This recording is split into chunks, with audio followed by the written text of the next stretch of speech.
හරි පුතේ අපි තවත් ගණිත ගැටලුවක් හදන්න හදන්නේ පුතාලා ගාන කියවන්නේ නිමල් ළඟ ඇති කාසි වලින් 12ක් හැර ඉතිරිය දෙකේ කාසි වේ 13ක් හැර ඉතිරිය පහේ කාසි වේ 15ක් හැර ඉතිරිය 10 කාසි වේ අපෙන් අහන්නේ අවසානයේට නිමල් ළඟ තියෙන කාසි වල වටිනාකම මුළු වටිනාකම කීයද කියලා. හරි මේ වගේ ගානක් හදන්න කලින් පුතේ අපිට වෙනවා දැන් අපෙන් අහන්නේ නිමල් ළඟ තියෙන ඒ කාසි වලේ එකතුව කාසි වලේ වටිනාකම හොයන්න කලින් අපිට වෙලා පුතේ නිමල් ළඟ කාසි කීයක් තියෙද කියලා හොයාගන්න. නිමල් ළඟ කාසි කොච්චර තියෙද කියලා හොයාගන්න වෙනවා මුලින්ම. ඒකට පුතේ අපි මුලින්ම කරන්න ඕන මෙන්න මේ ගානේ තියෙනවා නේද? හැර කියන වචනයත් එක්ක සංඛ්‍යාවක් ප්‍රමාණය අන්නේ හැර කියන වචනයත් එක්ක තියෙන සංඛ්‍යා ටික එකතු කරගන්න ඕන මුලින්ම. බලන්න ඉස්සෙල්ලාම කියනවා 12ක් හැර. අන්න එතන තියෙනවා 12. 12ක් හැර.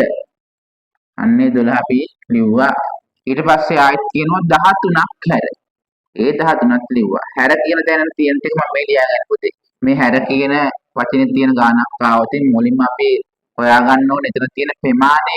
හොයාගන්න නම් අපි කරන්න ඕන ඒ හැර කියන වචනයත් එක්ක තියෙන සංඛ්‍යා ටික එකතු කරගමු මුලින්ම. ඊට පස්සේ ආයෙත් කියනවා 15ක් හැර. 15ක් හැර. මේ පුතේ මම කරන්නේ නිමල් ළඟ තියෙන මුළු මුදල හොයන එක නෙවෙයි නිමල් ළඟ තියෙන කාසි ප්‍රමාණය හොයාගන්න එක. ඒ කියන්නේ දෙකේ කාසි, පහේ කාසි, 10 කාසි. ඒ වර්ග තුනෙන්ම කොපමණ ප්‍රමාණයක් නිමල් ළඟ කාසි තියෙද කියලා. ඔන්න 12ක් හැර 13ක් හැර 15ක් හැර. එන හැර කියන ස්ථාන තිබුණ 3යි. මෙන්න මේ ස්ථාන තිබුණේ තුනේ තිබුණු සංඛ්‍යා ටික 12 13 15. මුලින්ම පුතේ අපි අන්නේ සංඛ්‍යා ටික එකතු කරගන්න. 2යි 3යි 5යි 5යි 5යි 10යි. එකක් ඉතුරුයි. එතකොට 4යි. අන්න එකතු ආවොත් 40ක්. මේ 40 පුතේ එතන තියෙන කාසි වල ප්‍රමාණය නෙවෙයි මේ තාම ආවේ. ප්‍රමාණය හොයන්න තා පුංචි වැඩක් කරන්න ඕන. කාසි ප්‍රමාණය හොයාගන්න තා පොඩි වැඩක් කරන්න තියෙනවා. මෙන්න මේ හැර කියන අවස්ථා තියෙන ප්‍රමාණයට හැර කියන අවස්ථා තිබුණේ 12ක් හැර 13ක් හැර 15ක් හැර. හැර කියන අවස්ථා තිබුණේ 3යි නේද? අන්න ඒ තියෙන අවස්ථා ප්‍රමාණයට වඩා එකක් අඩු සංඛ්‍යාවෙන් පුතේ මෙන්න මේ ආපු පිළිතුර බෙදන්න ඕන. ඒ කියන්නේ අවස්ථා තිබුණේ 1යි 2යි 3යි කියන එකක් අඩු සංඛ්‍යාව කීයද? 3ෙන් එකක් අඩු කරාම 2යි. අවස්ථා 4ක් තිබුණා නම් 4ෙන් එකක් අඩු කරලා බෙදන්නේ 3ෙන්. අවස්ථා 5ක් තිබුණා නම් 5ෙන් එකක් අඩු කරලා බෙදන්නේ 4ෙන්. දැන් මෙතන අවස්ථා 3යිනේ. අවස්ථා 3ක් නිසා බෙදන්නේ 2කින්. 42කින් බෙදුවම අපිට තේරෙනවා 20යි. එහෙනම් පුතේ නිමල් ළඟ කාසි තිබිලා තියෙනවා 20ක්. කාසි 20ක් තිබිලා තියෙනවා. මෙතන තියෙනවා මේ කාසි 20 ඇතුලේ දෙකේ කාසි, පහේ කාසි, 10 කාසි. හරිනේ. ඔන්න කාසි වර්ග තුන තමයි තියෙන්නේ. දැන් අපි බලමු පුතේ මේ එක එක කාසි වර්ග වලින් කීය තියෙනවද කියලා හොයාගන්න විදිහ. අපිට පුතේ හොයාගන්න පුළුවන් නේද? අපි දන්නවා නිමල් ළඟ තියෙන කාසි වර්ග තුනේම එකතුව කීයද? වර්ග තුනේම ප්‍රමාණය දෙකේ කාසි, පහේ කාසි, 10 කාසි ඔක්කොම තියෙනවා 20ක්. දැන් ගාන කියවන්නේ මෙන්න මේ කාසි 20 කියන විදිහ ගාන කියනවා. බලන්න මුලින්ම කියනවා 12ක් හැර ඉතිරිය දෙකේ කාසි වේ. එහෙනම් කාසි ඔක්කොම 20යි. කාසි ඔක්කොම 20යි. දෙකේ කාසි ටික හොයාගන්න. දෙකේ කාසි ටික කාසි 20න් පුතේ මේ හොයන්නේ දෙකේ කාසි ප්‍රමාණය. කාසි 20න් කියනවා 12ක් හැර. එහෙනම් 12ක් අයින් කරන්න. කාසි 20න් 12ක් කර අනිත් ඒවා දෙකේ කාසි. එහෙනම් 20න් 12ක් අඩු කරාම 8යි. එහෙනම් දෙකේ කාසි පුතේ 8යි. දෙකේ කාසි 8යි. ඊට පස්සේ හරි නේද? තේරුණා නේද?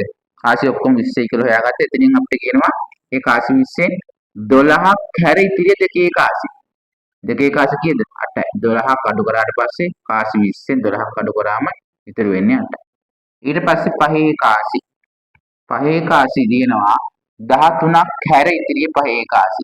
කාසි 20න් 13ක් හැර ඉතිරිය පහේ කාසි. එහෙනම් 13ක් අයින් කරාම ඉතුරු වෙන්නේ 7යි. පහේ කාසි තියෙන්නේ 7යි. ඊට පස්සේ 10 කාසි කියනවා කාසි 20න් අපි 20 කියලා හොයාගත්ත කාසි ගාන 15ක් හැර 15ක් කරුණාට පස්සේ අනිත් ඒවා 15ක් අඩු කරාම කීයද 5යි අනිත් ඒවා 10 කාසි එහෙනම් දෙකේ කාසි හොයාගත්ත 8යි පහේ කාසි 7යි 10 කාසි 5යි බාන කාසි වර්ග 21 තුන එකතු වෙනවද කිය 8යි 7යි 15යි 5යි කාසි 20 හරි ඒ කාසි 20 බෙදලා තියෙන්නේ මෙන්න මේ ආකාරයට දෙකේ කාසි 8කුයි පහේ කාසි 7කුයි 10 කාසි 5කුයි එහෙනම් පුතේ අපිට දැන් මුළු කාසි වල එකතුව හොයන්න හරිම ලීසි දෙකේ කාසි 8 නම් දෙක ගුණ කරන්න 8යි 16යි පහේ කාසි 7 නම් පහ ගුණ කරන්න 7යි පස්සරක් 7 35යි 10 කාසි 5 නම් 10 ගුණ කරන්න 5යි 10 කාසි 5යි 50යි ඔන්න කාසි වල එකතු අපිට දැන් ගන්න පුළුවන් 6යි 5යි 11න් එක එකක් ඉතුරුයි 2යි 5යි 10යි 6යි 5යි 11න් එක එකක් ඉතුරුයි 2යි 5යි 10යි 100 එකක් තිබිලා තියෙනවා කාසි වර්ග තුනේ එකතු හරි නේද පුතේ දෙකේ කාසි 8ට 16යි පහේ කාසි 8ට 35යි 10 කාසි 5ට 50යි එතකොට එකතු කරන්න 6යි 5යි 11න් එක එකක් ඉතුරුනා 2යි 5යි 10යි 100 එකක් තිබිලා තියෙනවා නිමල් ගාව ඒ කාසි වල මුළු වටිනාකම එහෙනම් පුතේ මේ ගානක් තවදින් අපි ගන්නවා හරිම ලේසියට කරගන්න එතන තියෙන ප්‍රමාණය හොයාගන්න කොයි වෙලාවෙත් පුතේ අර 60 කියන තැන් වල තියෙන සංඛ්‍යා ප්‍රමාණය එකතු කරන්න ඊට පස්සේ එන උත්තරේ බෙදන්න ඕන ඒ 60 කියන ස්ථාන වලට වඩා එකක් අඩු සංඛ්‍යාවෙන් මේක තුනක් පිටි සමාන දෙකෙන් බෙදුවා එතකොට එනවා ඔන්න මේකේ ආවිස්ස ප්‍රමාණය එහෙනම් මේ වගේ ගානක් ආවදී මේ විදිහට උත්සාහ කරන්න හරිම ලේසියෙන් අපිට උත්තරේ හොයාගන්න පුළුවන් හරි එහෙනම් පුතේ අපි ආයිත් දවසක